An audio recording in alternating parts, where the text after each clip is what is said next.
हाँ, आपके द्वारा पूछे गए प्रश्न का शुद्ध हिंदी अनुवाद और विश्लेषण दिया गया है।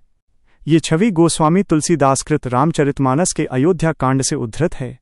आपने बिल्कुल सही पहचाना है कि इस चौपाई में बिहार तत्कालीन मगध क्षेत्र के प्रति एक नकारात्मक उपमा नेगेटिव एनालॉजी का प्रयोग किया गया है। इसके ऐतिहासिक और सामाजिक संदर्भ को समझने के लिए इसका विस्तृत विश्लेषण यहाँ प्रस्तुत है। 1. चौपाई का भावार्थ। तुलसीदास जी लिखते हैं, लागहीं कुमुख बचन शुभ कैसे, मघा गयादिक तीरथ जैसे। अर्थ, कैकेयी जिसने राम को वनवास दिया कि कुमुख बुरे मुख से ये शुभ वचन राम के वनवास की बात वैसे ही प्रतीत हो रहे हैं जैसे मगध देश में गया जैसा पवित्र तीर्थ स्थित हो। यहाँ 2 उपमाएं दी गई हैं। कैकेयी का कुमुख इक्वल्स मगध देश जिसे अशुभ या अपवित्र माना गया। शुभ वचन इक्वल्स गया तीर्थ जो मगध में होते हुए भी पवित्र है। 2.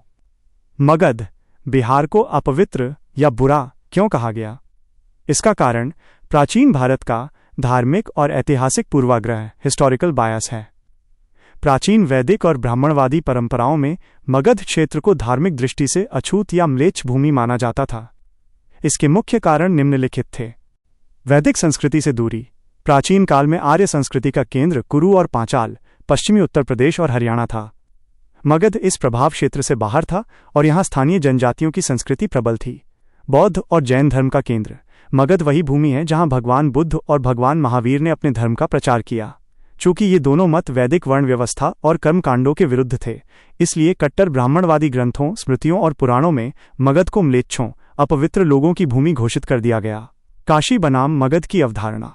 उस समय काशी वाराणसी के ब्राह्मणों में ये लोकोक्ति कहावत प्रचलित थी कि काशी में मृत्यु होने पर मोक्ष मुक्ति मिलता है, जबकि मगध में शरीर त्यागने पर मनुष्य अगले जन्म में गधा बनता है। निष्कर्ष, गोस्वामी तुलसीदास जी ने तत्कालीन उस समय की प्रचलित सामाजिक और धार्मिक मान्यताओं का अनुसरण करते हुए ही इस अलंकार का प्रयोग किया है। उनका तात्पर्य ये था, जिस प्रकार मगध एक निंदनीय स्थान माने जाने के बावजूद अपने भीतर गया जैसा परम पवित्र तीर्थ रखता है, ठीक उसी प्रकार कैकेयी एक निंदनीय माता होने के बावजूद अपने मुख से एक शुभ बात देवताओं के हित के लिए राम वनवास कह रही हैं।